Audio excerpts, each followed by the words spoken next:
Guys हाम्रो चाहिँ यहाँनिर यी आलु रोप्नु हुँदैछ। चित्र यता हेरिदेऊ के डर लाग्दो यो त अबुई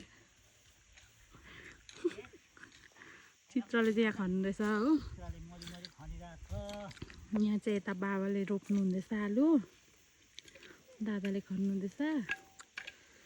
दमादम आलु रोपाइ छ है। बहिनी चाहिँ आलु रोपेको हेर्दैछ।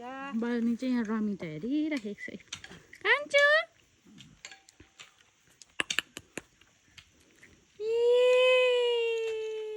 के लेको रमिता